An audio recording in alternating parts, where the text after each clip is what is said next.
नमस्कार दोस्तों, स्वागत है आपका मेरी चैनल प्रज्ञान पर। आज हम बात करेंगे एक ऐसे टॉपिक पर जो बहुत इम्पोर्टेंट है। हर प्रेग्नेंट महिला को ये जानना बहुत जरूरी है कि प्रेगनेंसी में सीढ़ियां कब चढ़नी चाहिए और कब नहीं चढ़नी चाहिए। कई बार डॉक्टर या घर वाले कहते हैं कि सीढ़ियां मत चढ़ो, लेकिन असल में ऐसा क्यों कहा जाता है, क्यों मना किया जाता है? क्या हर गर्भवती महिलाओं के लिए सीढ़ियां चढ़ना नुकसानदायक है या सिर्फ कुछ खास परिस्थितियों में ही मना किया जाता है? तो चलिए जानते हैं। देखिए, प्रेगनेंसी के दौरान शरीर में बहुत सारे बदलाव होते हैं। हार्मोनल बदलाव, वजन बढ़ता है, शरीर का संतुलन बिगड़ता है। इन सब का असर हमारी रोजमर्रा पर की गतियों पर होता है। सीढ़ियां चढ़ना भले ही एक आम बात लगे कि नॉर्मल बात है, हम सीढ़ियां चढ़ सकते हैं, लेकिन प्रेगनेंसी में यह एक शारीरिक एक्सरसाइज के बराबर होता है, क्योंकि इसमें पैर, कमर, पेट की मांसपेशियों पर दबाव पड़ता है। इसलिए डॉक्टर हमेशा कहते हैं कि अगर आपकी नॉर्मल प्रेगनेंसी है, आपको कोई कॉम्प्लिकेशन नहीं है, तो आप सीढ़ियां धीरे धीरे और सावधानियों से चढ़ सकती हैं। लेकिन अगर किसी भी तरह की कॉम्प्लिकेशन है, जटिलता है, तो यह बहुत नुकसानदायक साबित हो सकता है। अब जानते हैं कि आपको सीढ़ियां किस परिस्थितियों में नहीं चढ़नी चाहिए। अब देखिए, अगर ब्लीडिंग या स्पॉटिंग हो रही हो, प्रेगनेंसी के शुरुआती महीनों में अगर आपको ब्लीडिंग, स्पॉटिंग या पेट दर्द जैसी कोई भी समस्या है, तो सीढ़ियां बिल्कुल नहीं चढ़नी चाहिए। इससे गर्भाशय पर दबाव बढ़ सकता है और मिसकैरेज का खतरा भी हो सकता है।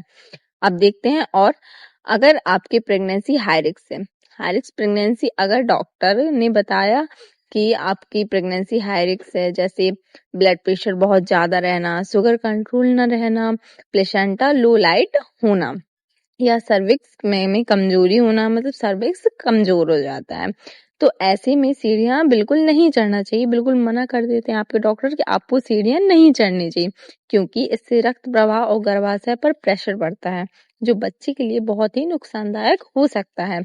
अगर तीसरी तिमाही, मतलब 7वें महीने के बाद जैसे जैसे प्रेगनेंसी आगे बढ़ती है, पेट का साइज बढ़ जाता है और बैलेंस बनाए रखना बहुत मुश्किल हो जाता है।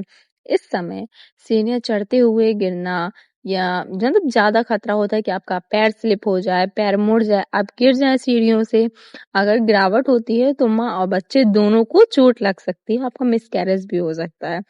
इसलिए डॉक्टर आमतौर पर 7वें महीने के बाद सीढ़ियां चढ़ने से मना कर देते हैं। अगर थकान और या चक्कर आ रहे हो, प्रेगनेंसी में ब्लड प्रेशर में बदलाव होता रहता है और हीमोग्लोबिन की कमी हो जाती है या कमजोरी का कारण अक्सर चक्कर आना, आपको चक्कर आ रहे हैं, बहुत ज्यादा वीकनेस हो रही है, अगर आप सीढ़ियों चढ़ते समय सांस फूलने लगे, धड़कन तेज हो जाए, चक्कर आना महसूस करें, तो तुरंत रुक जाएं और आराम करें। अगर डॉक्टर ने बेड रेस्ट बताया है, कई बार डॉक्टर किसी भी जटिलता के कारण पूरी तरह से बेड रेस्ट की सलाह देते हैं। ऐसे में सीढ़ियां चढ़ना तो दूर, आपको ज्यादा चलना फिरना भी नहीं चाहिए, आपको टोटली बेड रेस्ट करना चाहिए।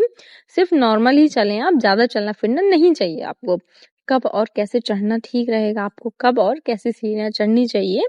देखिए, अगर आपकी प्रेगनेंसी नॉर्मल है और हेल्दी है, तो आप सीढ़ियां चढ़ सकती हैं, लेकिन कुछ जरूरी सावधानियों के साथ। हमेशा रेलिंग पकड़कर चलें। सीढ़ियां चढ़ते या उतरते समय कभी भी हाथ खाली ना रखें। रेलिंग पकड़ने से बैलेंस बना रहता है और गिरने की संभावना कम होती है। धीरे धीरे कदम रखें।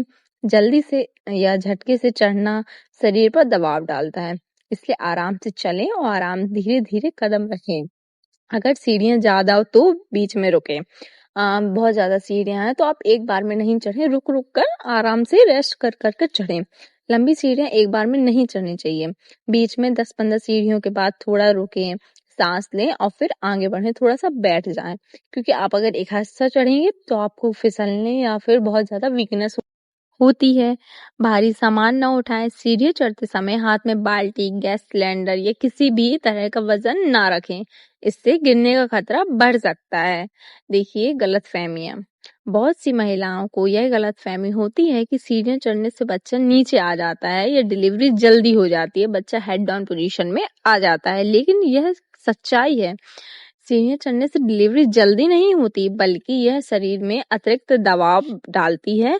हाँ, अगर डॉक्टर ने आखिरी समय में हल्की वॉक या एक्टिव रहने के लिए कहा है, तो सीमित मात्रा में सीढ़ियाँ चढ़ना ठीक हो सकता है, लेकिन हमेशा डॉक्टर की अनुमति के बाद। आपको जब डॉक्टर एडवाइस देते हैं कि आपको सीढ़ियाँ चढ़नी है, थोड़ा बहुत एक्सरसाइज करना है, वॉक करना है, तभी आप कुछ करें। देखिए, हर महिला में प्रेगनेंसी अलग होती है। किसी की नॉर्मल, किसी की हाई रिस्क, किसी की सी सेक्शन। इसलिए कभी भी इंटरनेट की जानकारी पर भरोसा करके खुद से फैसला नहीं लेना चाहिए। हमेशा डॉक्टर की एडवाइस से ही आपको काम करना चाहिए। देखिए, अपने डॉक्टर से ज़रूर पूछें कि आपकी स्थिति में सीढ़ियाँ चढ़ना ठीक है या नहीं है। कई बार डॉक्टर शुरुआत से ही मना कर देते हैं, ताकि किसी भी तरह की जटिलताएं ना हो, कोई भी कॉम्प्लिकेशन ना बढ़े, ना ही कोई प्रॉब्लम हो। तो दोस्तों, उम्मीद है आपको समझ में आ गया होगा कि प्रेगनेंसी में सीढ़ियाँ कम नहीं चढ़ना चाहिए और कैसे चढ़नी चाहिए। तो किन सावधानियों का ध्यान रखना चाहिए। आपको अपनी प्रेगनेंसी में अपना पूरा ध्यान रखना चाहिए और सीढ़ियाँ उतरते चढ़ते समय याद रखना चाहिए कि आपको थोड़ी सी भी लापरवाही नहीं करनी है। कभी-कभी आपकी थोड़ी सी लापरवाही बहुत बड़ी परेशानी बन जाती है। इसलिए अगर आप सीढ़ियाँ चढ़ रही हैं, कोई भी सामान उठा रही हैं, तो अपनी प्रेगनेंसी का ध्यान रख के करें। इसलिए सुरक्षा और आराम हमेशा आपको करना चाहिए। आई होप आपको मेरी वीडियो अच्छी लगी होगी। अगर आपको मेरी वीडियो अच्छी लगी हो तो वीडियो को लाइक करें, चैनल को सब्सक्राइब करें। अगर आपके मन में कोई डाउट है तो आप कमेंट सेक्शन में कमेंट कर सकती हैं।